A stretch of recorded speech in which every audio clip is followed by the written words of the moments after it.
does a good child been defined in Indonesia? These questions trigger me to explore my own research that examines the representation of children in Indonesian cinema.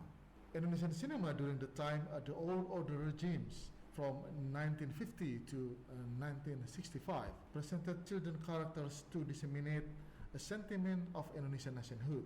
It is constructed through the narration of traumatic memories, heroic acts, and family culture during the War of Independence. Films such as Si Pincang, Jenderal Kancil, and Bintang Kecil depict child characters as part of a discursive strategy to endorse Indonesian nationalism. Child characters are depicted as rebellious but also heroic through family allegories. This family allegory is used to metaphor the struggle of children, which undermined by the absolute power of parents. This narrative pattern suggests an idea of order and disorder restoration. A good child in this era is defined by their obedience to their parents and social norms. Rebellious child will be ended by adult for what they call a better future for Indonesia as a nation state. The New Order Indonesian films from 1966 to 1998 depicted social and cultural transformations juxtaposed by a reinforcement of the state's political setting. Indonesian films in this period presented children as part of a discursive strategy to promote national identity within the framework of national ideology.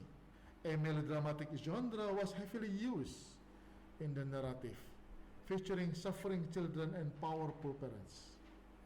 A good child is constructed as children who respected parents, fighting for better life, but depending individual who needs help and assistance from adults or the authority. Protagonist child characters are constructed as a model of the new order citizens, as in the films Ratapan Anak Tiri, Harmonikaku, and Serangan Fajar. However, the New Order hegemonic ideology also triggers forms of resistance of rebellious children.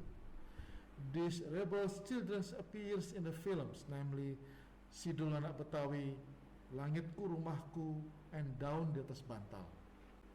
These films depict the images of marginalized children as a critical to the homogenized identity by the New Order.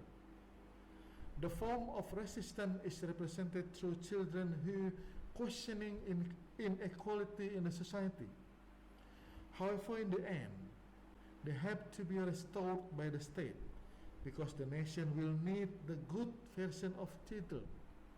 After 1998, the post-New Order Indonesian cinema represents children as depictions of diversity in society.